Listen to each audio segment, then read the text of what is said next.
Hello అండి, good morning. Welcome back to our channel Hema talks. So నేను మీ హేమ. నేను ఇప్పుడు తీసుకున్న నో షుగర్ ఛాలెంజ్లో ఇదైతే డే 10 రోజు అనమాట. సో 10 days అంటే 1 week పైన ఈజీగా కంప్లీట్ చేసుకోగలిగాము. ఇది డే 10 రోజు. సో షుగర్ లేకుండా ఎలా మేనేజ్ చేస్తున్నాను అనేది మీకు ఆల్రెడీ కొన్ని వీడియోస్లో చెప్పున్నాను. సో మీరెవరైనా నో షుగర్ ఛాలెంజ్ స్టార్ట్ చేసి ఉంటే ఎలా మేనేజ్ చేస్తున్నారు, ఏం టిప్స్ ఫాలో అవుతున్నారు అనేది కామెంట్ చేయండి. అది చూసి నాకు యూస్ఫుల్ అవుతుంది, ఇంకా తెలియని వాళ్ళు ఎవరికైనా అవసరం ఉన్న వాళ్ళు సో దాన్ని చూసి కూడా ఫాలో అవుతారు. కాబట్టి మీకేమైనా టిప్స్ తెలుసున్నా మీరు ఎలా మేనేజ్ చేస్తున్నారు అనేది మన యూజర్స్తో, మన సబ్స్క్రైబర్స్తో షేర్ చేయాలనుకుంటే కామెంట్ చేయండి. నిన్న చేసిన వర్కౌట్స్కి నాకైతే ఫుల్ బాడీ పెయిన్స్ ఉన్నింది. అయితే ఈరోజు వర్కౌట్స్ చేసే ఇంట్రెస్ట్ కానీ అసలు ఓపిక కానీ అస్సలు లేదు. కానీ నేను ఎంత పుష్ చేసుకున్నానంటే నేను చేసే తీరాలి, అసలు ఏ వర్కౌట్ లేకుండా రోజంతా డల్ అయిపోతుంది అనేసి చాలా పుష్ చేసుకున్నాను. అప్పటికి నాకు బాగా లేట్ అయ్యింది నైట్ పడుకోవడము. అయినా సరే ఇంకా చూడండి, నైట్ లేట్ అయ్యింది, ఇంకా పెయిన్స్ ఉన్నాయి, ఇంకా మార్నింగ్ నాకు డేను లేట్గా స్టార్ట్ అవుతుంది. ఇన్ని ఉన్నా సరే నేను చేసే తీరాలి, ఎందుకంటే నేను చేశాను, నేను చేయగలిగాను అనేది మీకు చెప్పాలనే ఒక్క రీజన్ కోసం చేశాను నేను. మీరు నమ్ముతారో లేదు. కాబట్టి నేను స్టార్టింగ్ వచ్చేసి ఒక 15 minutes పెట్టుకున్నా వీడియో. 15 minutes వీడియో చేద్దాంలే వర్కౌట్స్ అని. కానీ దాని తర్వాత ఇంకో 10 minutes వీడియో ఒకటి యాడ్ చేసుకున్నాను. కాబట్టి ఇంచుమించు ఒక 1/2 hour దాకా అనుకోండి. సో 1/2 hour దాకా వర్కౌట్స్ అయితే చేశాను అనమాట. సో అది అయిపోయిన తర్వాత వెంటనే ఫ్రెష్ అప్ అయిపోయి ఇంకెళ్ళి బ్రేక్ఫాస్ట్ చేసేస్తున్నా. సో నిన్నే చూపించాను కదా, అంటే రేపటి కోసం లెమన్ రైస్ ముందుగా చేసి ఉంచాను. సో ఆల్టర్నేటివ్ డేస్ ఒకరోజు చద్దన్నం పెట్టుకుంటే ఇంకో రోజు లెమన్ రైస్ అట్లా పెట్టుకుంటాను. లేదంటే ఒక రోజు అన్నం వేస్ట్ కూడా చేసేస్తుంటా, అంటే ఇంకా ఏం చేయడం ఇంట్రెస్ట్ లేకపోవడం, ఒకవేళ తక్కువ ఉంది అన్నం అంటేను అట్లా. కాబట్టి ఈ రోజు అయితే ముందు రోజు చేసి ఉంచాను కాబట్టి పనికొచ్చింది. కాబట్టి ఇప్పుడు ఈ రోజు కూడా వచ్చేసి నేను లెమన్ రైస్ తీసుకున్నా. ఇది వచ్చేసి ఒక కటోరీ కౌంట్ క్యాలరీస్ వచ్చి ఒక 100+ వస్తాయి అనుకోండి క్యాలరీస్. ఒక కటోరీ అంటే చిన్న బౌల్, ఒక 150 grams అట్లా. మీకు ఒకవేళ ఫుడ్ని ఎలా మెజర్ చేయాలి అనేది డౌట్ ఉంటే కామెంట్ చేయండి, నేను సపరేట్ వీడియోలో దాని గురించి మాట్లాడతాను. ఎందుకంటే మనం తినే ప్రతి ఫుడ్ని కొంచెం మనం ఐడియాతో ఉంటే, అంటే ఇది ఎన్ని క్యాలరీస్ ఉండొచ్చు, దీంట్లో ఏం న్యూట్రిషన్ ఉండొచ్చు అనేది మనకి మినిమం నాలెడ్జ్ ఉండడం చాలా ఇంపార్టెంట్. కాబట్టి ఎలా క్యాలిక్యులేట్ చేయాలి అనేది మీరు ఒకవేళ డౌట్ ఉంటే కామెంట్ చేశారంటే నేను చెప్తాను. ఎందుకంటే నేను వచ్చేసి ఈ వెయిట్ లాస్ జర్నీ స్టార్ట్ చేసినప్పటి నుంచి నేను తినే ప్రతి ఫుడ్, నేను క్యాలరీస్ కానీ దానిలో ఉన్న న్యూట్రిషన్ కానీ నేను ఆల్మోస్ట్ తెలుసుకుంటూనే వచ్చాను. ఇప్పుడు వచ్చేసి నేను ఈజీగా ట్రాక్ చేయకపోయినా సరే చెప్పగలను. ఇంచుమించు ఒక నేను తినే వాటిల్లో ఏదైనా ఒక పదార్థం తీసుకుంటే ఇది ఎన్ని క్యాలరీస్ ఉండొచ్చు, ఇందులో ఏమేమి న్యూట్రిషన్ ఉంది, ఏం బెనిఫిట్స్ ఉన్నాయి, ఏమి వేస్టేజ్ ఉంది, అట్లా నేను చెప్పగలను కొంచెమైనా సరే. ఎందుకంటే ఇప్పుడు దగ్గర నేను వెయిట్ లాస్ జర్నీ స్టార్ట్ చేసినప్పటి నుంచి నేను తినే ప్రతిదీ ట్రాక్ చేస్తున్నా కాబట్టి. అయితే కొత్తగా వీడియో చూసే వాళ్ళ కోసం చెప్తున్నా, నేను వచ్చేసి హెల్దీఫై మీ యాప్ యూజ్ చేశాను నా క్యాలరీస్ ట్రాక్ చేయడానికి.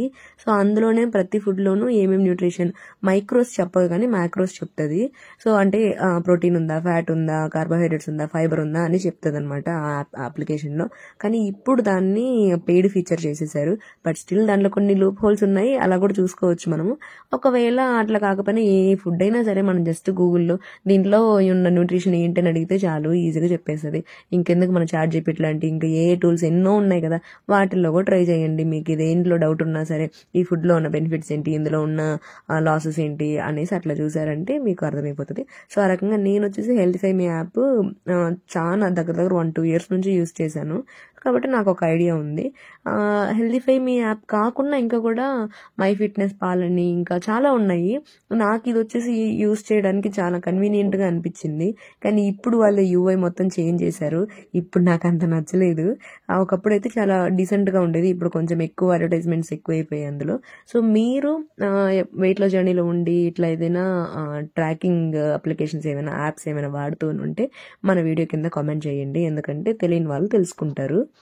మనం తినే ఫుడ్ గురించి మనకు ఐడియా కాకపోతే ఇంకెవరికి ఉండాలండి. ఏదో తింటున్నామని కాకుండా మనం ఏం తింటున్నాం, ఎంత తినాలి, మనకి ఎంత అవసరము, మనం ఎక్కువ తింటున్నామా, తక్కువ తింటున్నామా, అసలు కావాల్సిన న్యూట్రిషన్స్ అన్ని వెళ్తున్నాయా లేదా మనం ఇంకా ఏం యాడ్ చేయాలి అనేది మనం ఖచ్చితంగా ట్రాక్ చేయాలి. సో మెయిన్గా వచ్చేసి మన సైడ్, అంటే నాకు తెలిసిన సౌత్ ఇండియన్ సైడ్ మొత్తం మిడ్ సైడ్ వచ్చేసి మోస్ట్లీ మనకి కార్బోహైడ్రేట్స్ ఎక్కువ ఉండేటట్టే ఉంటాయి మన ఫుడ్స్. నాకు తెలిసినంత వరకు అట్లీస్ట్ నాలాంటి లైఫ్ లైఫ్ స్టైల్ ఉన్న వాళ్ళకి, మా సైడ్ ఉన్న వాళ్ళకైనా సరే. సో కార్బోహైడ్రేట్స్ ఎక్కువ ఉన్నట్టే ఉంటాయి మనం ఏ ఫుడ్ తీసుకున్నా. కాబట్టి మనం స్పెసిఫిక్గా ప్రోటీన్ మీద ఫోకస్ చేయాల్సి ఉంటుంది. మంచిగా ప్రోటీన్ ఉన్న ఫుడ్ వెతికి ఒక రోజులో ఒక్క రకమైన తీసుకోవాల్సిన అవసరం ఉంటుంది. కాబట్టి మనం ఏం తింటున్నాం, మనకి ఏం కావాలనేది మనం తెలుసుకోవడం చాలా ఇంపార్టెంట్. ఏదో ర్యాండమ్గా ఉన్నది తినడం కాదు. ఒకప్పుడు నేను కూడా అంతే ఉండేదాన్ని, కానీ ఇప్పుడు వచ్చి అందుకని నేనేమో సూపర్ డూపర్గా నేను ప్లాన్ చేసుకుని బ్యాలెన్స్డ్గా తింటానని కాదు.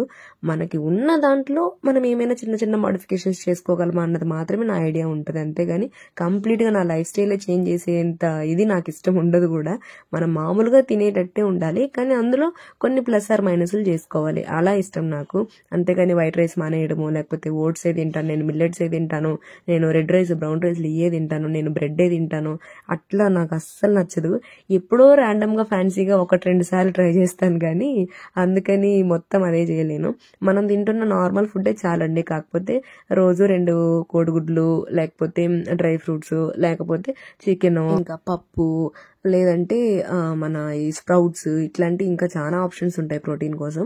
ఇట్లా ఏదో ఒకటి కొంచెం మనం ఐడియా తెచ్చుకొని ఒక రోజులో ఒక రకమైన ఇంక్లూడ్ చేసుకుంటే చాలు. అందుకని మనం పర్టికులర్గా మనం ఇన్ని గ్రామ్స్ తినాలంటే అన్ని గ్రామ్స్ తినాలి అని ఫోకస్ చేసేంత ఇప్పుడే వద్దు, ఎందుకంటే అది చాలా టఫ్ అవుతుంది. ఇనిషియల్ స్టేజెస్లో వచ్చేసి ఏదో రకమైన ఫుడ్ ఫస్ట్ యాడ్ చేస్తున్నామా లేదా ప్రోటీన్ అన్నట్టు చూసుకోవాలి. సో ప్లస్ దాంతోపాటు ఫైబర్ అనుకోండి. ఫైబర్ వచ్చేసి మనం బేసిక్గా ఏదో ఒక కూరగాయలు తాలింపులు పెట్టుకొని తిన్నామంటే చాలు. దాంతోపాటు ఏమైనా మన ఇది ఉంటుంది కదా, కుకుంబర్ కానీ క్యారెట్ కానీ అట్లాంటి పచ్చివి ఏమైనా తినగలిగేటుకుంటే తినొచ్చు. కాబట్టి ఫైబర్ ఆ రకంగా వెళ్తుంది. ఫ్యాట్ అంటారా, ఫ్యాట్ ఏదో రకంగా వస్తుంది, కాకపోతే మంచి ఫ్యాట్, గుడ్ ఫ్యాట్స్ మాత్రమే మనం తీసుకోవాలి. సో అది వచ్చేసి మనం మోస్ట్లీ కుకింగ్ ఆయిల్ మీద ఫోకస్ చేస్తే చాలు. అంటే కొంచెం కోకోనట్ ఆయిల్ కానీ లేదా గ్రౌండ్ నట్ ఆయిల్ కానీ ఇట్లాంటి యూస్ చేస్తే కొంచెం బెటర్. ఇంకా నెయ్యి అయితే చాలా బెటర్. ఆ రకంగా మనం కొంచెం మోడిఫికేషన్స్ చేసుకుంటే చాలా మంచి డిఫరెన్స్ ఉంటుంది, అండ్ మనకి సాటిస్ఫైయింగ్గా కూడా ఉంటుంది. కాబట్టి మనకు తెలియని విషయాలు కొన్ని తెలుసుకొని మార్పులు చేసుకుంటూ అలా ఎంజాయ్ చేయాలన్నమాట. అంతేగాని ఒకేసారి వాళ్ళు ఇది చెప్పారు వీళ్ళు ఇది చెప్పారని అది చేసేస్తా ఇది చేసేస్తా అని స్టార్ట్ చేస్తే ఖచ్చితంగా అది ఫ్లాప్ అవుతుంది. ఇది నాకు తెలిసిందనమాట, నేను అనుభవించింది కూడా, కాబట్టి మీకు షేర్ చేస్తున్నా. సో ఈరోజు వీడియో మీకు కొంచెమైనా యూజ్ అయ్యి ఉంటుందని అనుకుంటున్నాను. ఏమాత్రం 1% అయినా మనకి యూజ్ అయ్యింది, కొంచెమైనా మోటివేషన్గా అనిపించిందంటే మన వీడియోకి తప్పకుండా లైక్ ఇవ్వండి. ఎందుకంటే మీ లైక్స్ చూస్తేనే నాకు మంచిగా మోటివేషన్ వస్తుంది, మళ్ళీ వీడియోస్ చేయగలను, ఇంకా ఇన్ఫర్మేషన్ మీకు షేర్ చేయగలను కూడా. కాబట్టి వీలైనంత వరకు లైక్ ఇవ్వడం మర్చిపోకండి ఏ వీడియోకైనా సరే. లేదు ఏమైనా కామెంట్స్ ఉంటే కూడా చెప్పండి, నెక్స్ట్ డే వీడియోస్లో వాటి గురించి మాట్లాడతాను. బాయ్.